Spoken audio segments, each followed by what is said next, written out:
बहुत दूर, जहां कोई नहीं जाता, एक जंगल था, बिल्कुल अनछुआ। सदियों पुराने पेड़ आसमान की तरफ ऊंचे खड़े थे। उनकी शाखाओं में रहस्य छिपे थे। वे सदियों से वहां खड़े थे, समय के साथ बदलते हुए इस दुनिया के गवाह। हवा में एक अजीब सी ऊर्जा थी। ये जंगल के अंदर छुपे रहस्यों की फुसफुसाहट थी। यह एक ऐसी जगह थी जहां जाने की हिम्मत बहुत कम लोग करते थे। यह एक ऐसी जगह थी जहां अज्ञात का राज था। जिन लोगों में रहस्य जानने की हिम्मत थी, उनको यह जंगल अपनी तरफ खींचता था। खोजी और साहसी लोग लंबे समय से इसकी गहराई में जाने के लिए आकर्षित होते रहे हैं। कुछ को प्रसिद्धि चाहिए थी, दूसरों को ज्ञान। लेकिन जो भी अंदर गया, उसने जंगल का खिंचाव महसूस किया। यह एक ऐसी आवाज थी जो भूली हुई कहानियों और प्राचीन शक्ति के बारे में फुसफुसाती थी। यह जंगल सुंदरता और खतरे दोनों से भरा था। इसकी सुंदरता इसके अनछुए वैभव, उसके विशाल पेड़ों और जीवन के उस संगीत में थी जो इसकी गहराई में गूंजता था। लेकिन इस सुंदरता के नीचे खतरा छिपा हुआ था। जंगल में प्राकृतिक और अज्ञात दोनों तरह के खतरे थे। यह एक ऐसी जगह थी जहां हकीकत झुकती और मुड़ती हुई लगती थी, जहां असली और काल्पनिक के बीच की रेखा धुंधली हो जाती थी। जंगल के बीच से बहुत कम लोग वापस आ पाए। कुछ लोग फिर कभी नहीं दिखे। जंगल ने अपने रहस्यों को छुपा कर रखा था, उन लोगों से बचाकर जिन्होंने उन्हें जानने की कोशिश की। यह फुसफुसाहट और परछाइयों की जगह थी, जहां अतीत रहता था और अज्ञात अपने रहस्यमय गीत गाता था। डॉ मार्कस, एक प्रसिद्ध पुरातत्वविद और खोजकर्ता, हमेशा से ही अज्ञात की ओर आकर्षित रहे थे। उन्होंने प्राचीन संस्कृतियों का अध्ययन करते हुए, पुराने नक्शों और टूटे हुए ग्रंथों को पढ़ते हुए सालों बिताए थे। उनका सबसे नया जुनून फुसफुसाते जंगल की कहानी थी। यह प्राचीन जंगल रहस्य और अफवाहों से घिरा हुआ था। कहा जाता था कि यह एक खोई हुई सभ्यता को खोजने की कुंजी रखता है। विशेषज्ञों की एक टीम को इकट्ठा करके डॉ मार्कस जंगल के बीचों बीच एक अभियान पर निकल पड़े। एमिली कार्टर, एक कुशल मानचित्रकार जो जोखिम लेने से नहीं डरती थी। प्रोफेसर चेन, एक प्रसिद्ध भाषाविद, उन्हें मिलने वाले किसी भी प्राचीन लेखन को समझने की उम्मीद थी। और जैक, एक अनुभवी उत्तरजीवी, जो उन्हें उस खतरनाक रास्ते पर ले जाने के लिए था। टीम अज्ञात की ओर चल पड़ी। उनके बैग सामान से भरे हुए थे और उनके दिल उत्साह और घबराहट के मिश्रण से भरे हुए थे। जंगल ने उनका स्वागत एक अजीब सी खामोशी से किया। हवा में नमी भरी हुई थी। नम मिट्टी और सड़ते पत्तों की गंध हवा में भारी थी। जैसे जैसे वे आगे बढ़ते गए, पेड़ ऊंचे होते गए। उनकी शाखाएं सूरज को रोकने के लिए ऊपर की ओर आपस में घुंधी हुई थी। जंगल जिंदा लग रहा था, उनकी हर हरकत को देख रहा था। पत्तों की सरसराहट फुसफुसाहट की तरह लग रही थी। परछाइयां उनकी आंखों के सामने नाचती हुई लग रही थीं। अजीब माहौल के बावजूद डॉ मार्कस आगे बढ़ते रहे। उनका दृढ़ संकल्प अज्ञात के आकर्षण से भर गया। जंगल में राज छिपे थे, उन्हें पूरा यकीन था, और वह इन्हें जानने वाले पहले व्यक्ति बनना चाहते थे। जैसे ही अंधेरा घिरा, जंगल आवाजों से भर गया। कीड़े भनभनाते थे, सन्नाटे में उनकी आवाज गूंजती थी। रात के पक्षी चिल्लाते थे, उनकी भयानक चीखें पेड़ों से टकराकर गूंजती थीं। अभियान दल ने अपना डेरा डाला। उनके तंबू विशाल अंधेरे में रोशनी के छोटे से द्वीप की तरह थे।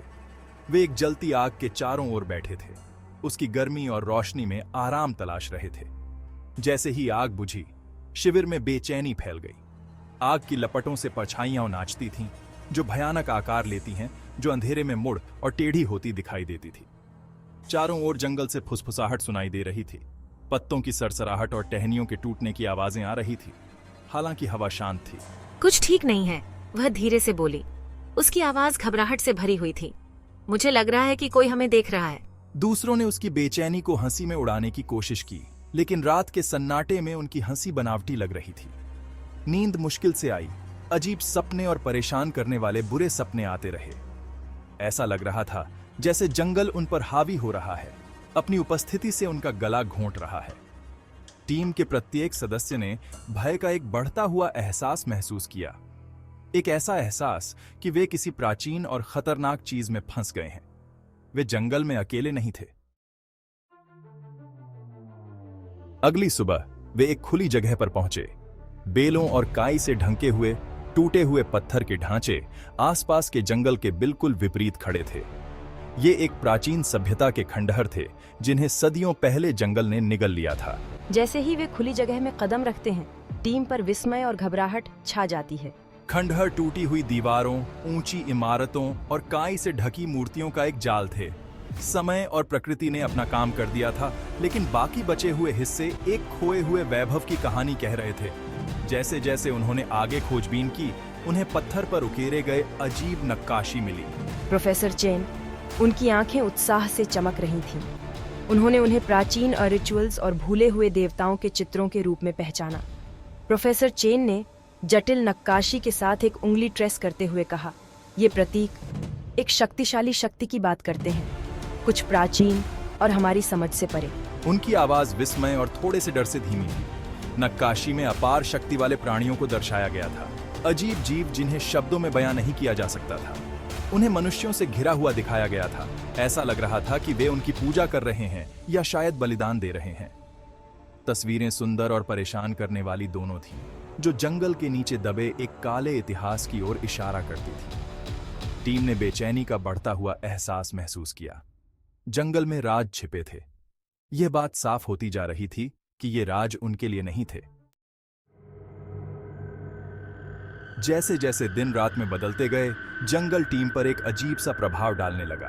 दमनकारी माहौल, अजीब आवाजों से भरी अजीब खामोशी, लगातार देखे जाने की भावना, इन सब ने अपना असर दिखाया। उनके नसें खींच गईं, गुस्सा भड़क उठा। जंगल उनकी त्वचा के नीचे घुस रहा था, उनके दिमाग में घर कर रहा था। एमिली, जो आमतौर पर हंसमुख और आशावादी रहती थी, वह चिड़चिड़ी और डरपोक हो गई। वह परछाइयों में चीजें देखने लगी थी, बेतरतीब आकृतियां जो उसके मुड़ने पर गायब हो जाती थीं। प्रोफेसर चेन, जो आमतौर पर इतने एकाग्र और विद्वान थे, प्राचीन नक्काशी के प्रति जुनूनी होते जा रहे थे। वह घंटों उनका अध्ययन करते हुए उन भाषाओं में खुद से बुदबुदाते रहते जिन्हें उनमें से कोई भी नहीं समझता था। यहां तक कि जैक, जो अनुभवी उत्तरजीवी था, वह भी असहज दिख रहा था। उसे बुरे सपने आने लगे थे, ज्वलंत और परेशान करने वाले, अंधेरे में किसी अनदेखी चीज द्वारा शिकार किए जाने के। उन्होंने अपने अनुभवों को तर्कसंगत बनाने की कोशिश की, उन्हें थकावट और तनाव पर दोषी ठहराया, लेकिन गहरे में एक आदिम भय ने जड़ें जमा लीं। जंगल जिंदा था और वह उनके साथ खिलवाड़ कर रहा था। हकीकत और मतिभ्रम के बीच की रेखा धुंधली हो गई। जंगल उनके सपनों में उनसे फुसफुसाता था, उनके सबसे गहरे डर से बुरे सपने बुनता था। वे अज्ञात के बीच में खुद को खो रहे थे।